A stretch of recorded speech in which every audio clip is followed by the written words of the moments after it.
Para penonton Bardi Channel dimanapun Anda berada, pada pagi hari ini saya sudah berada di ruang Bapak Dr. Andes Haji Ali Apandi.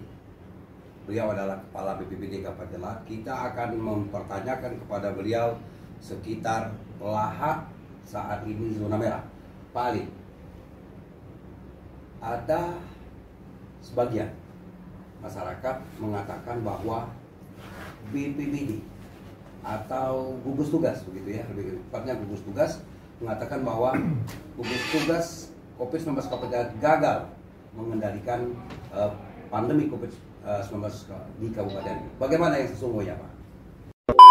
Sebelum kita jawab pertanyaan Bardi Channel, mari kita dukung Bardi Channel dengan cara menekan tombol subscribe. Hasil ya? Siap. Boleh jadi dikatakan gagal, boleh jadi dikatakan berhasil. Ya. Alasannya apa? Yang satu dikatakan gagal, boleh jadi, tapi ini kegagalan ini adalah bukan kegagalan Kabupaten Lahat, tapi hampir seluruh Indonesia. Indonesia ya. Palembang sendiri, Sumsel sendiri, Ya. urutan fluktuatif kadang 6, 5, 3 nasional. Ya. Sementara Lahat salah satu 3 dari saat ini ya, Ya 3 dari zona merah yang ada sekarang di Sumatera Selatan. Ya. Mengapa dikatakan gagal? Ya kalau saya masyarakat wajar karena kita mengapa zona merah, tapi menurut saya justru malah sebaliknya. Ya. Sebaliknya mengapa? Ya. Sebaliknya keberhasilan dalam manajemen ini bisa dikatakan berhasil. Kami bisa menjaring seluruh warga Lahat Ya. yang positif. Berarti sistem berjalan. Iya. Sistem berjalan, ada sistem berjalan secara baik, ada juga sistem berjalan yang tidak baik. Yang berjalan secara baik apa? Yaitu testing dan tracking. Jadi setiap orang yang terkena positif ya, itu minimal 15 kami cari kontak eratnya. Artinya meningkatnya jumlah ini satu fakta bahwa gugus tugas berhasil menjaring kontak-kontak eratnya supaya tidak melebar. Iya. Nah, Siap. Dan kami sudah punya setiap desa, setiap kecamatan kami sudah punya PPKM mikro sesuai instruksi Mendagri. Iya. Yaitu pembatasan masyarakat berbasis mikro. Artinya lingkup terkecil. Sekarang kita bicara bukan kabupaten, kita bicara Nasional. RT ya. Jadi saya kami pastikan deteksi setiap RT untuk tingkat kelurahan, untuk desa setiap desa karena jumlah penduduknya masih kecil. Jadi kalau di kelurahan itu sampai ke RT itu ada PPKM mikro. Oh ini mah wajarlah dia apa? Karena berhasil dideteksi. Ya maka jumlahnya meningkat. Mau tidak mau, tapi kita dengan seperti itu PPKM mikro, nah Ya. sistem di Lahat itu berjalan. Jalannya gimana? Orang yang positif segera diisolasi. Isolasi sekarang ditekankan pada isolasi mandiri di rumah. Ya. Nah, kalau sudah isolasi di rumah, Ya. selain di tracking kontak eratnya, memang mereka yang isolasi mandiri di rumah betul-betul dijaga oleh aparat, oleh RT-nya. Makanan disuplai, tidak boleh kemana-mana. Saya yakin dalam minggu-minggu ini datanya akan turun. Amin. Sekarang gini Pak, Lahat ini pernah mencapai 100 memang ya, di 2020 ya. Tapi anjlok ke angka 5. Ya. Saya masih punya data itu, Ya. ke 5. Sekarang naik lagi. Sekarang apa sih yang sudah diperbuat dan akan diperbuat oleh gugus tugas Kabupaten Lahat? Ini Bapak jangan tutup-tutupi ini soal ini. Ini kami dalam hal Satgas Kabupaten Lahat tidak ada, malah kalau bisa dibuka dengan terbuka-bukanya karena apa? Kalau data ini tidak terbuka, masyarakat tidak akan tahu. kalau tidak akan tahu, akhirnya dia akan menyepelekan pandemi ini, apalagi ada informasi bahwa COVID tidak ada lah segala macam. Ya. Jadi kembali ke pertanyaan tadi, bahwa data ini kami sebarluaskan. Sekarang sampai ke lurah, ke RT, ke Kades, tahu warganya itu ada yang terkonfirmasi. Oh, tahu dia ya? Tahu. Karena kalau tidak tahu, nah untuk itu langkah kami ambil hari kemarin, Bupati mengumpulkan camat, lurah, forum Kades untuk serius, dan kami akan mengevaluasi pelaksanaan PPKM Mikro ini setiap hari. Tapi kalau kelihatannya PPKM ini efektif ya?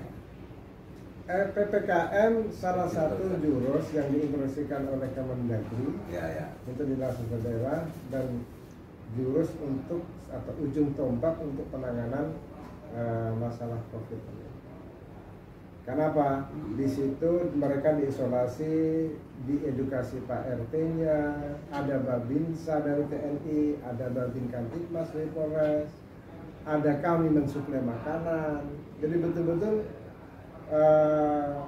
yang terkonfirmasi positif kita isolasi sehingga tidak akan ada penyebaran keluar. Dan di zona merah ini barusan ada kita keluarkan edaran bekerja drop off room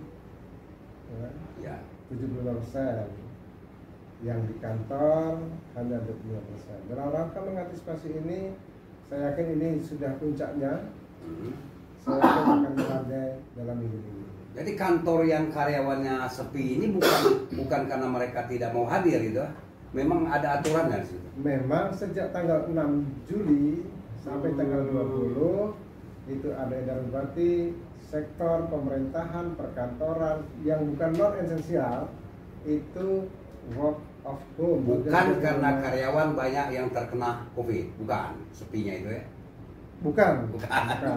Ada memang, ada memang ada klaster ASN beberapa kantor sehingga dia lockdown kantornya, itu memang kita akui. Tapi kita buka-bukaan kantor yang sudah lebih dari 3 lockdown supaya ini tidak merambah kepada lockdown di kantor. Mereka kita isolasi, kita suplai makanan, kita jaga, obat-obatan kita kasih, seperti itu.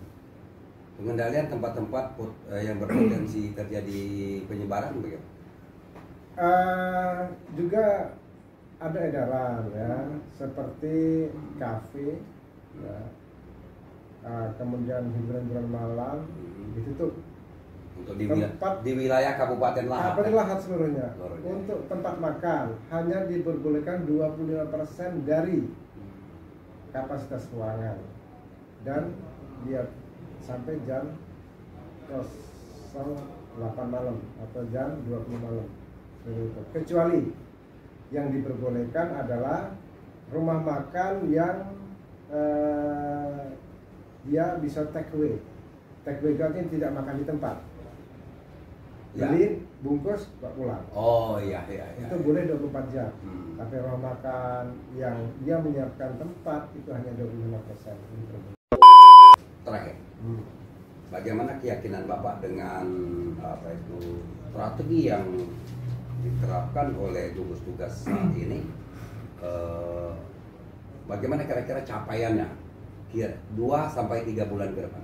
Jadi masalah strategi yang pertama koordinasi antar satgas lintas sektoral. Kami juga didukung oleh TNI Polri dalam hal seluruh kegiatan termasuk PPKM isolasi mandiri. Itu pertama, lintas sektoral. Oh, lintas sektoral ya, saling bersinergi ini. Jadi gugus tugas tidak bekerja sendiri.